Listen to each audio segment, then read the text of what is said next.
O ano bissexto seria o último dia do mês. Muito bem, em tempos em que o assunto no momento, na área do esporte, as Olimpíadas e os resultados extraordinários, a pergunta é: como manter uma família de alto rendimento, de alta performance, em meio aos conflitos das gerações contemporâneas? Para um atleta considerado de alta performance, é necessário treinamento, comissão técnica, exercício, concentração, foco, preparação psicológica do atleta, dimensões físicas compatíveis, preparação técnica e tática. O campeão será aquele que conseguir aplicar suas habilidades no lugar certo, na hora certa e com maior destreza, empregando as potencialidades envolvidas nos treinamentos e no momento da competição. Buscar controlar esses fatores que podem interferir na performance, cujo objetivo esperado sempre será sair um resultado vencedor. O Evangelho de Jesus Cristo é um Evangelho vitorioso. A Bíblia diz que Deus sempre nos conduz em triunfo. Está em 2 Coríntios 12,14. Portanto, podemos dizer que o Evangelho é triunfo em todos os tempos e em termos finais. O apóstolo João declarou que todo aquele que é nascido de Deus vence o mundo. Nascer de Deus faz com que participemos da natureza divina. E Deus é um Deus de vitória. Temos isto, é muito claro nas Escrituras. Fomos chamados para ser vencedores. E ainda mais, Filipenses diz, muito mais do que vencedores em Cristo Jesus. E na família? Como vencer? Um dos princípios e habilidades práticas necessárias para uma família de alto rendimento é uma capacidade de concentração, unidade e manutenção dos princípios eternos, já que os membros dessa família podem estar expostos a diversos fatores que podem tirar sua atenção, concentração, tanto no físico, quanto no psicológico, como no espiritual e no meio social. Em uma família, várias gerações estão presentes, avós, pais, filhos, netos. Significa a presença de variados pensamentos, conceitos e valores, o que pode produzir competições, conflitos, inveja. É comum os mais velhos dizerem, no meu tempo eu não tinha essas facilidades, essas regalias que os jovens têm agora. Ele está confessando, na verdade, um desejo não satisfeito na sua juventude, um privilégio não obtido. Então perguntamos, não é justamente este o sentimento e atitudes que as pessoas mais querem esconder das outras? O marido, por exemplo, com uma grave enfermidade e atitude, tendo uma atitude diferenciada com relação à sua esposa, pode ter inveja da esposa porque ela está com saúde, trabalha e tem uma vida normal, enquanto ele fica isolado. Sendo assim, o caminho que escolhi para trabalharmos essa manhã, uma reflexão, ou as reflexões hoje são os valores da família e como resolver conflitos entre gerações da mesma família. Bem, primeiramente, que são esses valores? Valor é algo desejável ou útil. As pessoas valorizam o que desejam, necessitam ou consideram interessante. Por causa disso, temos as nossas preferências, as nossas escolhas. Escolher supõe que preferimos o mais valioso ao menos valioso. E agora no dia a dia, de que maneira os valores estão presentes nas famílias e nas diferentes gerações que formam as famílias? Todos valorizam exatamente as mesmas coisas? Por quê? Como os valores se formam na família e na geração? Bem, de acordo com Eva Lakatos, em seu livro, ela diz que existe um processo sociológico de mudança cultural comum a todas as culturas em todas as gerações. A primeira delas chama-se inovação. Alguém que inventa algo, mostra seus valores e suas vantagens. Normalmente é algo que vem para tomar lugar de outra coisa. Por exemplo, a máquina de escrever e o computador, a máquina de lavar, que foi uma bênção para essa geração, não é? Uma bênção no nosso lar.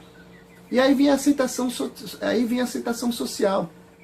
Acontece quando a sociedade aceita o que foi inventado. É também a assimilação de um comportamento novo. Por exemplo, a mulher sendo árbitro de futebol nos dias de hoje, quer dizer, na década de 70 isso era inimaginável.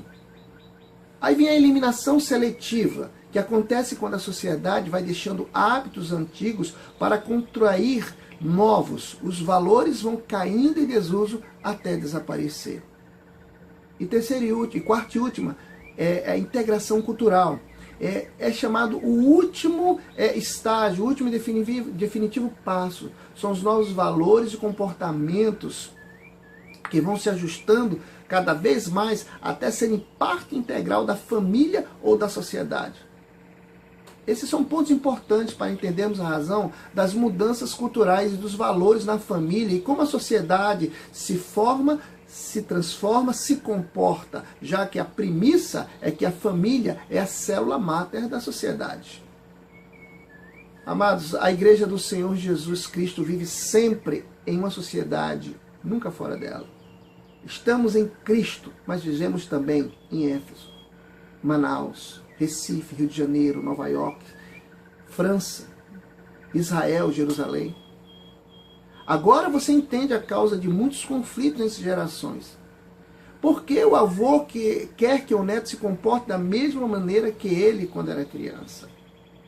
Isso não quer dizer que todas as mudanças na sociedade e na família sejam benéficas.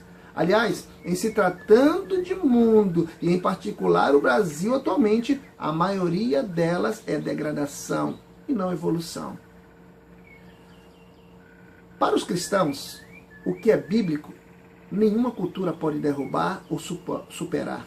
E são valores da vida, são valores eternos, porque são valores abrangentes e têm por objetivo mostrar que não importa a geração, são absolutos e permanentes, válidos para qualquer época, como, por exemplo, o principal deles.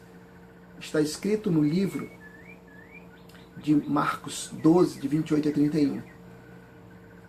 De todos os mandamentos, qual é o mais importante? Respondeu Jesus. O mais importante é este. Ouça, Israel, o Senhor nosso Deus, o Senhor é o único Senhor. Ame o Senhor, o seu Deus, de todo o coração, de toda a sua alma, de todo o seu entendimento e de todas as suas forças. O segundo é este.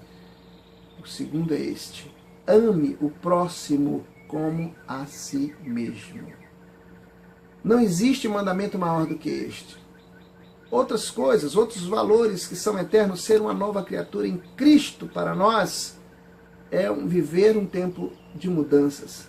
Salvar a alma ou ter a vida eterna, Marcos 8,38. Ser uma nova criatura em Cristo, João 3, de 3 a 5. Salvar a alma ou ter a vida eterna, Marcos 8,36. Viver em paz, Provérbios 17,1. Amar e ser amado, 1 Coríntios 13, de 1 a 3. Praticar a autenticidade, Mateus 7,3. A solidariedade, o altruísmo e ser útil, Lucas 10, de 30 a 37. E quanto aos conflitos? Como resolver conflito entre gerações? As dicas são, primeiro, comunique o conflito. A Bíblia não recomenda o silêncio, ela recomenda o confronto. Quando há problemas de desvio de comportamento ou pecado, diz o Senhor, se teu irmão pecar contra ti, vai arguí-lo entre ti e ele só. E se ele ouvir, ganhaste o teu irmão. Mateus 18,15. O verbo arguir pode ser traduzido como trazer à luz, expor, mostrar a falta, o erro, mostrar a razão dos fatos, convencer alguém de sua falta, do seu erro. Vai arguí-lo implica em uma atitude, um movimento em direção ao ofensor, ao que está nos ferindo. Se ele te ouvir, ganhaste o teu irmão. O verbo ganhar quer dizer poupar alguém de um dano, perder ou prejuízo. O que acontece é muitas vezes falamos do conflito a todos, menos a pessoa que realmente precisa saber. No ensino do nosso Senhor deve-se falar, vai arguí-lo, vai lá, faz o confronto. Segundo, faça bom uso das diferenças. Se você puder entender a posição do outro apenas como uma posição diferente, nem melhor nem pior, a vida familiar ficará mais fácil e também mais rica e simples a convivência. Há um provérbio indiano que diz, não critique o homem antes de andar 1 quilômetro com seus sapatos. Tente vivenciar o conflito sob o ponto de vista da outra pessoa. Desta maneira, os avós, os sogros pode se transformar em valiosas fontes de aprendizagem, pois carregam uma bagagem de vida com ricas contribuições a dar aos demais. Portanto, irmãos, e aí você que está nos ouvindo, se as diversas opiniões sobre a mesma questão são usadas de modo a enriquecer a percepção pessoal e a percepção sobre os outros, o jovem pode abandonar suas posições inflexíveis para assumir um posicionamento que compreenda a opinião dos seus pais.